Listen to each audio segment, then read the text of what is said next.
should see the picture. If I uncap, just stay there. If I uncap the lens, right, you see. Oh, nice thing to start off with, Lucy, is the CUTV up top there, you know, wherever it is. Yeah. Okay, hold that for a while, or near the end, right? You could pan up into the CUTV and hold that.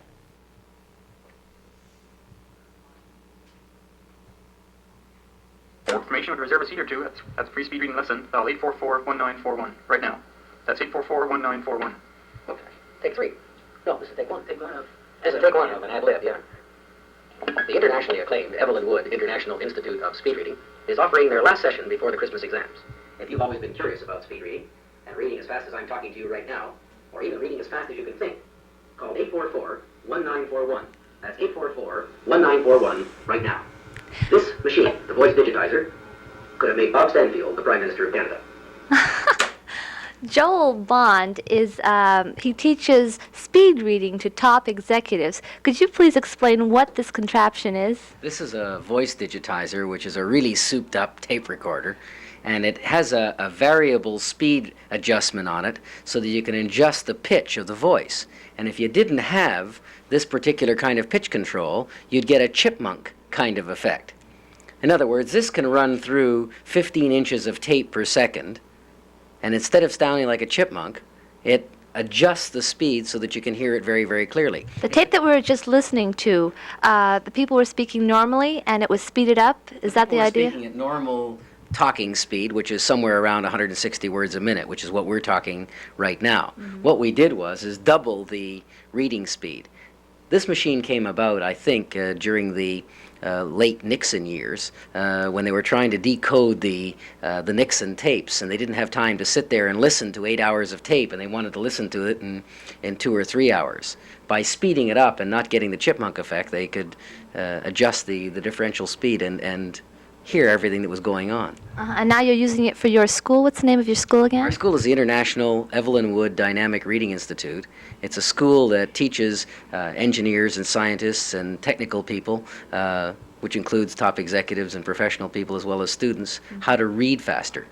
Do you think we can give this a shot? Is it possible to say something right now and hear it on playback? Well, what we'd have to do is just take a regular newscast, which I've got on the tape of one of the old Sir George newscasts from radio, and we could play it, and we could play around with the speed, and you could hear what it sounds like at different kinds of speeds. How about if we just talk for a few minutes and let's see, and then hear it back? Well, we'd have to have a tape recorder, and we don't have one with a mic on it, so we can't, unfortunately, have that kind of instantaneous rapport. But what we could do is just play what is its particular use in your courses? Well, it's to show people that you can only talk at a certain speed. And in the public school system, the traditional school system, we learn to read by sounding out each one of the words out loud.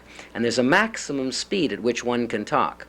There's the CBC rate, which is 160 words a minute. You know what I mean? Here is the CBC National News. Mm-hmm. That's fun because you're enunciating each one of the syllables.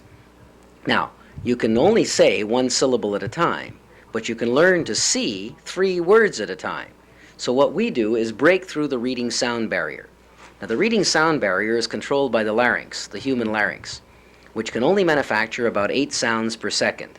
So the maximum out loud talking speed of a human being, a normal human being, is 480 words a minute. Uh-huh. Now there are some phenomenal human beings, like my mother-in-law, who can talk at 500 or 600 words a minute non-stop. But these are really exceptions in spite of all the jokes about mothers-in-law. The maximum talking speed is 480 words a minute. In order to read faster than 480 words a minute, you have to learn sight reading. And that happens to be located in the visual memory center of the brain, the right hemisphere. What we do at our school is teach people how to read using their right brain. Mm-hmm. What this tape does, is it possible that you can get more information on less amount of tape? Is that it? Well, that's one of the uses of it. For example, we just ran a series of commercials on Radio Sir George, and very simply, we cram twice as much information into the time period. So that's one of the ways of saving time and getting the same number of words across. In this way, a student can tape down his courses and get many more lessons on that single tape, and in other words, save himself money. Well, he not only could save himself money, but he can save himself a tremendous amount of time. Now, if a student was really time conscious, he could send a friend of his into a lecture to hear a slow professor delivering a lecture at 100 and probably 35 words a minute, nice and slow and clear so that everyone can understand, and all it does is put people to sleep. Now, he can take that same tape, come out of the lecture, turn the machine on, and listen to the tape at 2 or 3 times the speed. And he can just adjust this knob and adjust the speed. How much does a machine like this cost? I think they're about $900 commercially. Oh, something a student can afford. Well, a whole class could afford it, and the students could take turns using it. And How would this tape sound on a normal tape recorder, though? oh, well, here, I'll just play it for you at regular tape speed. The internationally acclaimed Evelyn Wood speed reading courses are being offered for the last time this year, just in time And then for speeding Christmas it up? exams. Okay. If you've always been fascinated by speed and want to find out how you can read as fast as I'm talking right now, call 844-1941. That's 844-1941. You can reserve a seat at the free speed reading lesson. This machine, the voice digitizer, was used to decode the Nixon tapes. I'm addressing you at normal talking speed. Are many executives buying this machine? Well, executives are using this kind of machine as a time-saving device. But you see, the big problem is the tremendous flow of information.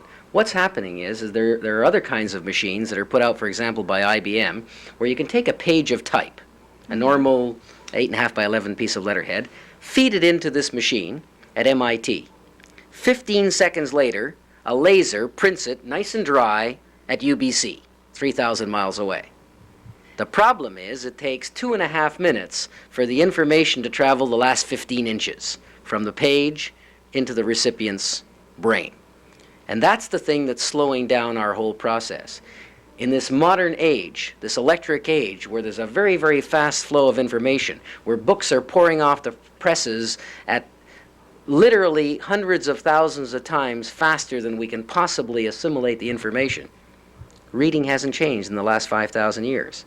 And the engineer is still reading now the same way he was several hundred years ago. What we have to do is we have to speed up our reading capacity in order to absorb the information more quickly. Do you have many students at your school? We teach about 3,000 Canadians a year, and we teach in 11 different countries.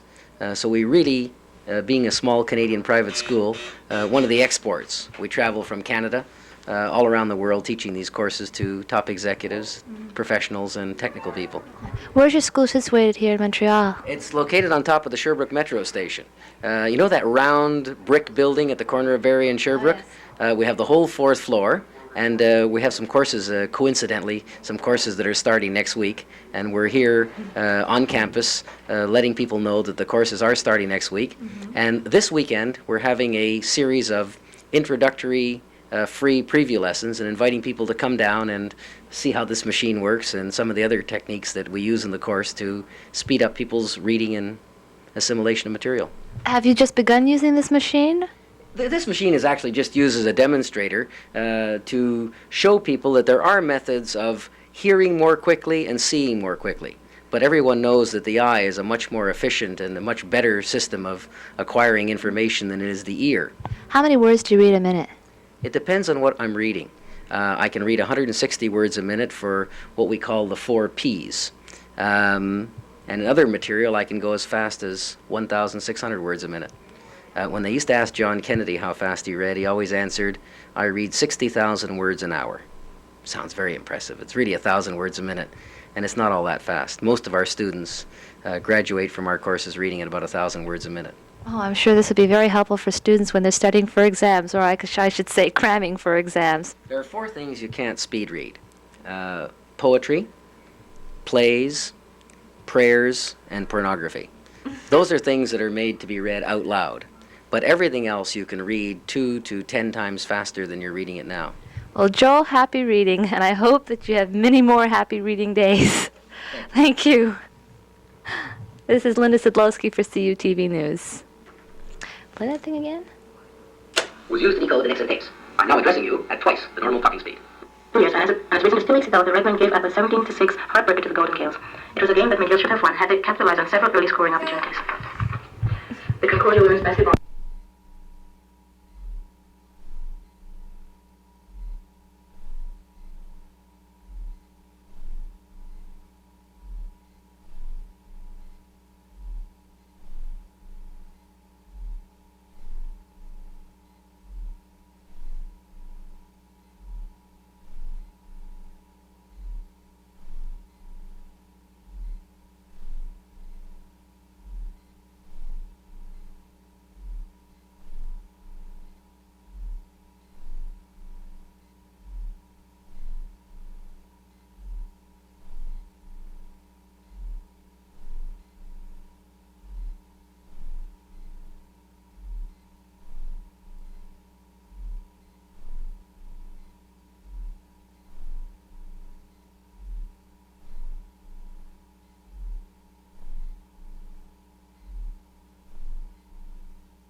With me here today is Chris Robbins, the lead vocalist and rhythm guitarist for the group The Pinups, who's originally from London, England, and the drummer for the group, David Hansen, a native New Yorker. Two other members of the group, Sass Turner and Sean Donnelly, were unavailable for this interview. You're all from varying backgrounds. Two of you are from England, one from Vancouver, another from New York. How did you all manage to meet in Montreal?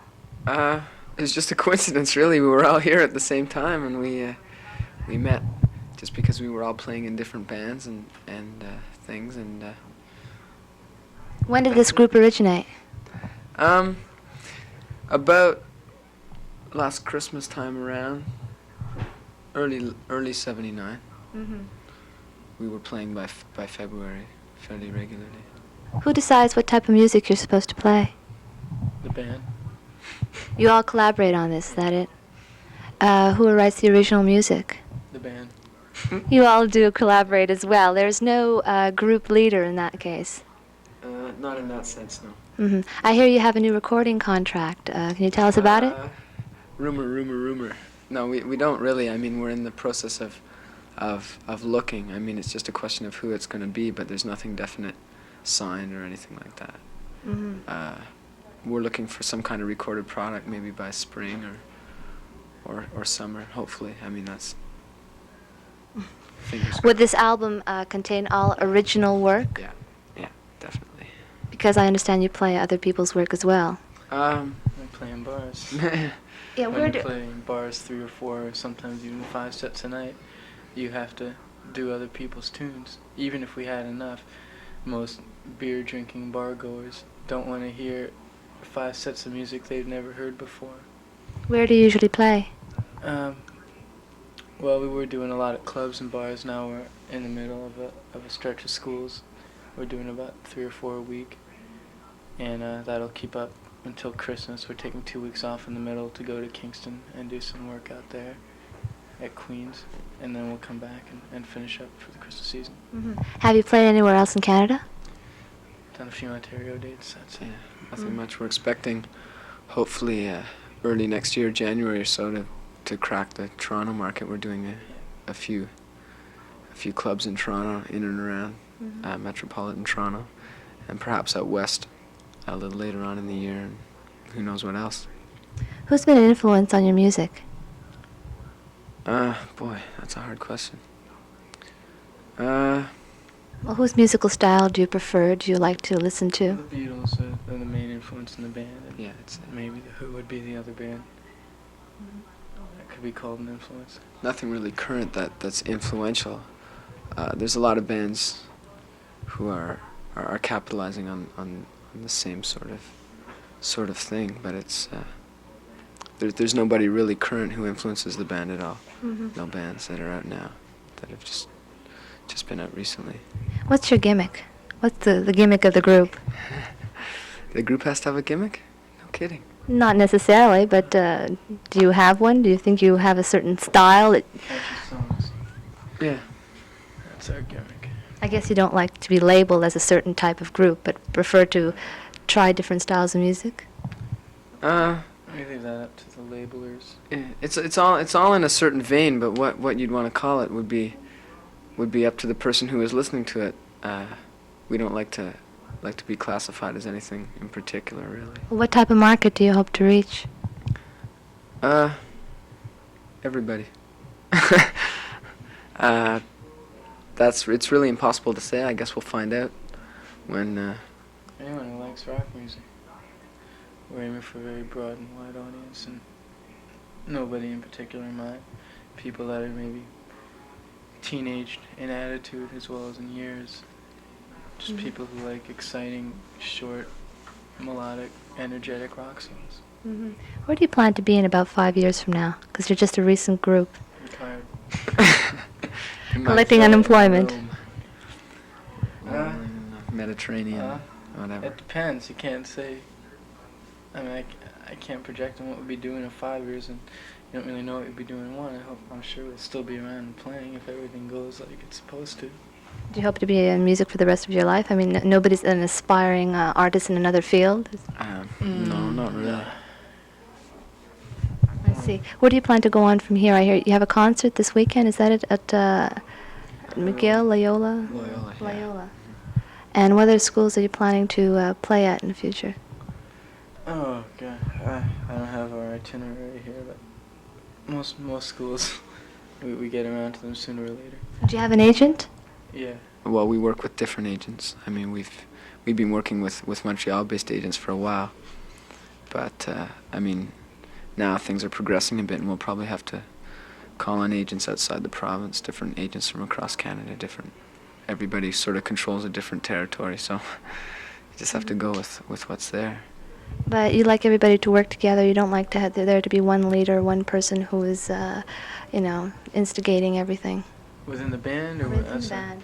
Within the band, no. But I mean, obviously, when we get our management deal straightened out, there'll be one person that'll be overseeing the operation and setting up our jobs and tours. Okay, well, thank you for speaking with us at CUTV. Thanks very much. This is Linda Sadlowski.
Go ahead. Ready? With me here today is Chris Robbins, the lead vocalist and rhythm guitarist for the group The Pinups, originally from London, England, and the drummer for the group, David Hansen, a native New Yorker. The other two members of the group, Sass Turner and Sean Donnelly, were unavailable for this interview. Now, you're all from varying backgrounds. Two are from England, one from Vancouver, another from New York. How did you all manage to get together in Montreal? Just a coincidence, that's all. We were all there, just playing around, and we met each other through different bands and things, and this is what happened. Who decided to form the group? There was sort of an earlier version of it, and it was just then Chris joined, and no one really. It formed out of a lot of other bands. It's really complicated to explain, and it's not a concrete thing. It's just a lot of different bands sort of merged, and this is what was left. Well, how long have you been playing together? We've been playing since February of last year. Mm-hmm. I hear you have a recording contract somewhere in the air. Can you tell us a bit about it? That's a rumor. It's kind of been spread around a little bit. But it's just something that's in the works. We have people who are looking out for us in the States for recording contracts. It's just going to be a matter of who makes the best offer, I think. When do you hope to record an album? It's hard to say. Hopefully there'll be something up by the spring or the summer, if, keeping our fingers crossed and everything else like that. Would it be all your own type of music, or music played by other bands? No, just original stuff. Original stuff. You had a very exhaustive concert today on the mezzanine. What other tours or what other gigs do you have planned in the future? I don't know. I'm really thinking about sleeping at this point. I don't know. He knows all about where we play and everything. They don't tell me. Where do you play next? Tomorrow night we're playing at Lindsay Place High School in Pointe Claire, and Saturday night we're playing, don't tell me, Loyola Campus Center. And then we're taking a couple of days off for rehearsal, and then we're going to Queens and Kingston. Then we'll be doing some club work in Kingston, and then we're coming back and hitting the rest of the high schools, and that'll occupy us till Christmas. Is the high school university audience the type of audience you hope to reach with your music? Them and just about everybody else, yeah. Well, who decides what type of music, the style of music you play?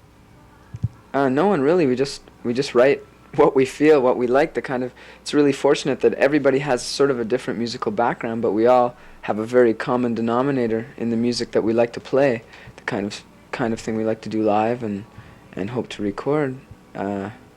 It just happens. It's no one says anything about it, or it's not talked about at all. It's just a natural process. Just whatever comes up.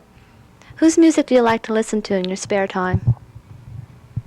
Personally, I like a lot of old Beatles and Who albums, and I like Springsteen a lot, and I put on the Cars or Elvis Costello once in a while. Mostly a lot of old stuff though.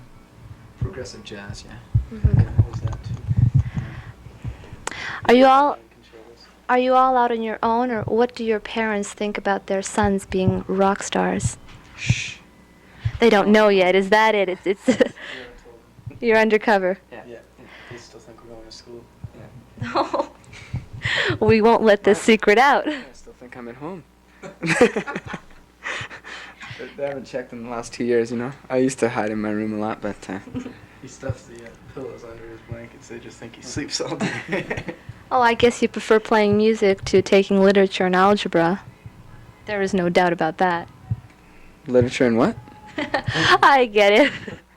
Where do you plan to be in about 5 years from now? You're just a new group on the scene. Do you hope to branch out into other fields in the art world, or just continue in music? 5 years, I think we'll be doing pretty much what we're doing now.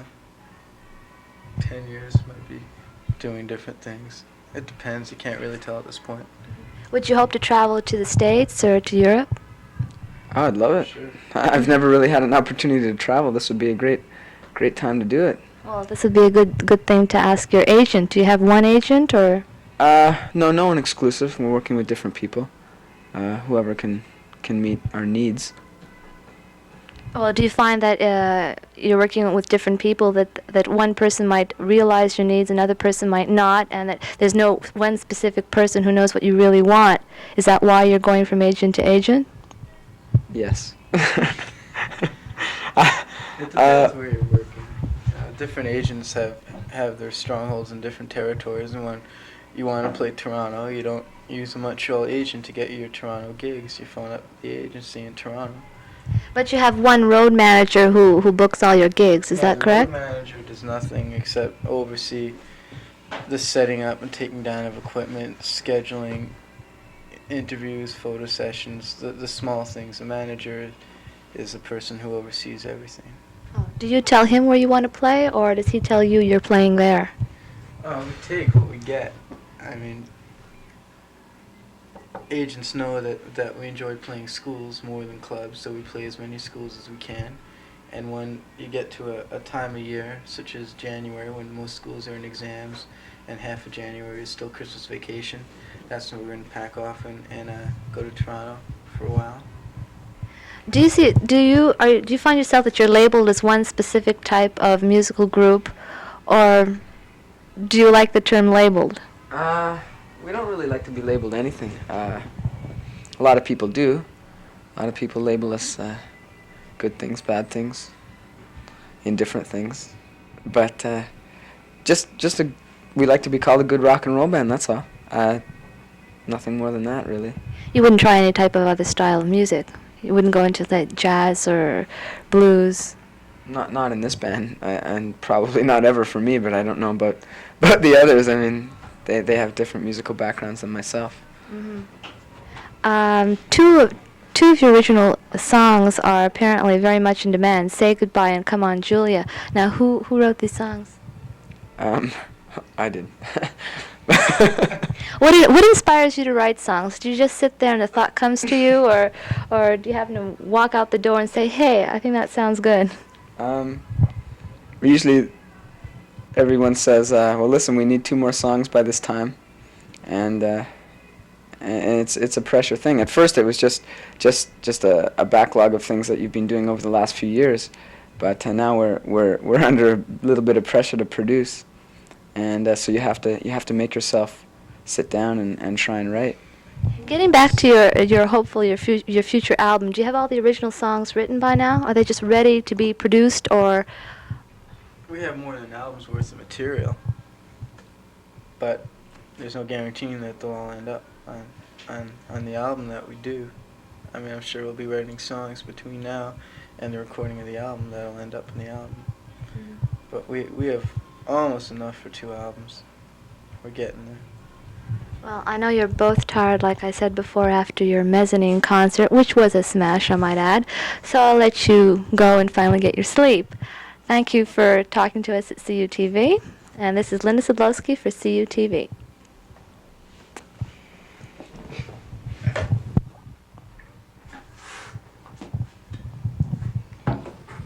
Not a bad one. Okay.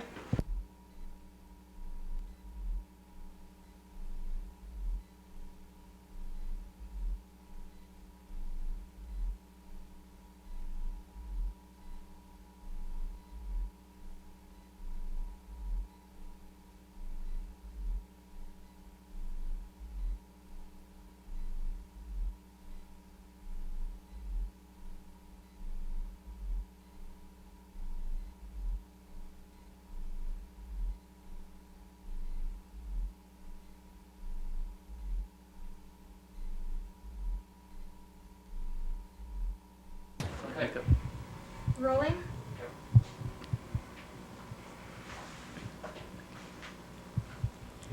With me here after their smash concert on the mezzanine are Chris Robbins, the lead vocalist and rhythm guitarist for the group The Pin-Ups, who is originally from London, England, and the drummer of the group, David Hansen, who was born in New York City. The 2 other members, Sass Turner and Sean Donnelly, were unavailable for this interview. Now, you're all from varying backgrounds. 2 of you are from England, 1 from Vancouver, and another from New York. How did you all happen to meet in Montreal? We flew here. Were you all playing gigs and just happened to meet? Did 2 of you know each other and then? Well, I knew them, the 3 of them. They were playing in a band before prior, and I just saw them play one time. Actually, no, I never did see them play. Were you any good? Were you any good? Oh, we were great. Yeah? You have no idea how much better Yeah, we were. And then you all realized how great you were apart and you figured you'd be much better together. Is that right? Something like that, yeah. Mm. Rumor has it that you're looking for a recording contract. How's that been going on? Seems to be going fairly well. We're just trying to narrow it down to what label we want to record on. Whoever gives the best offer, I suppose. We're not looking ourselves. There's people that are looking for us that we'll be working with very shortly on a more official basis. Do you plan to have all original music on the album? Yeah. We have about an album and a half's worth written already. When do you plan to make it? Should be out. We should have a record out by spring or summer of next year. Well, what type of market are you trying to reach? Just about everybody, really. Anybody who really likes rock and roll. Teenagers, over teenagers, under teenagers, adults, senior citizens. Infants. Just about anybody who would buy an album, right? Right. Okay. What are future gigs? What are future gigs? Where else are you playing? In other words, Loyal in the immediate future, and some high schools and things like that. A few in Toronto, I think, and some out west, some more in Montreal in February, and I think that's just about it. how do you feel your concert went this afternoon? We had a really good time. We weren't too pleased at first about getting up at 10 o'clock in the morning, which is 4 or 5 hours earlier than what we're used to, but it was worth it. What do you think of Concordia students? They drink a lot. especially for the afternoon. You could see their condition decaying gradually throughout the course of the concert, and by the end they were just really good. Am I allowed to burp? Excuse me. Well, it's your privilege. Do you say you don't like getting up early in the morning? Does that mean you usually play later gigs? Yeah, we hardly ever play in the afternoon. I mean, our working day starts at around 9:30 in the evening. You're just lazy. Do you all live together or separately? Live with your parents? Do your parents know what you're doing? I think they do. I hope they do. What do they think of their sons being rock artists? Well, they tell me to cut my hair a lot and, grow up, get a serious job. Things like that. Just basic, regular stuff. I haven't told mine yet. Oh, they don't know. No, they still think I'm going to school. I see. Where do you plan to be in about 5 years from now? Doing what we're doing now on a much larger scale. Because your group is only, 6 months old, is that right? Bit more, yeah, about 3/4 of a year. Where have you played around Montreal? We started off playing places like the Rainbow and St. James, and then we were doing the Mustache and the Maples. And now we play as little clubs as we possibly can. We get kind of sick of them. You get into a rut playing in bars too much. We like to move on after each job. That's why we like doing schools the best. Well, what type of music do you like to listen to? Very similar to what we play. I don't really have a broad musical background. Listening to diverse kinds of music, I pretty well draw from similar sources. A lot of melody, good pop music. I appreciate the Beatles a lot. Old Who, New Who. So basically you feel that they have influenced your style of music? I'd say so, yeah. Personally, I prefer Gregorian chants. Right. It drives them up the wall, but I like it. Good What do you beat. do in your spare time besides music? And drugs. No drugs. This band doesn't do drugs. It's honest. You heard it here first. No, believe it. Any other activities? What do? We go out and see other bands. Play frisbee. Not anymore. Eat pizza. Is Montreal your home base? Yeah, I would say so. Well, do you plan to stay here or move around Canada or go to the States? I like it here. I mean, I'd like. Yeah, obviously, a band can't make it unless they break the United States market. The American public has to love you. But other than that, I wouldn't mind basing my home life in Montreal. It's a really nice city. One of the nicest I've ever seen. I knew that was coming. Could you describe a typical day in your life? We get up. A working day or a non-working day? We have two different kinds. A working day. Working day. Well, we get up at around 2-3 o'clock, have breakfast for about 2 hours, sit around the living room and listen to a few records, iron our clothes, and then around 5:30 we get picked up and get taken to sound check. And we do the sound check. We rehearse a bit if there's extra time. Then we go and eat. Then we put on our clothes, and then we play, and then we change, and then we go eat again, and go to a club or something if it's not too late. That's another reason why we like schools. You can get out at midnight instead of 3 in the morning, so you still have a bit of an evening left to do things. How many hours a week do you rehearse? It depends what we're doing. If we're doing schools, and we usually get a couple days off, and then we get to rehearse. But when we're doing clubs, which are usually 5 or 6 nights in a week, outside of going to the club during the day, which is pretty tough to do when you've been up till 6 or 7 the night before, we don't really do any rehearsing when we're working at clubs. Is your group as together on stage and off? Yeah, pretty well. We're sort of one big happy family.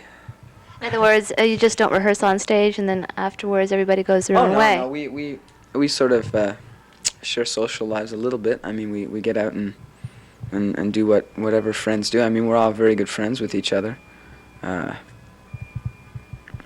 I mean, I only hate the other guy sometimes. No, I don't hate them at all. I mean, he's a really nice guy. He might not look like it, but I mean, he really is a nice guy. He's really kind and considerate, and he hits me almost as often as he hits his drums. Do you argue a lot among yourselves? Nah, a little bit. More than a little bit. Is it usually over the type of music you're playing, the No, style? we don't really argue about music. We just Debate. debate. It's always, yeah, democratic, you know? Yeah, that's what it is, democratic. Well, I think I'll end this debate. 4-syllable word. And I'll let you get on home to get some rest after this afternoon's concert. Can I ask you something? I was wondering what you thought about the state of the media arts in Canada at this point in time. I understand there's a rumor that CUTV is going national, and never mind. That's the end. I'll let you sign off now. Never mind. This is Gilda Radner for CUTV News. This is Linda Sadlowski for CUTV. Say goodnight, Dave.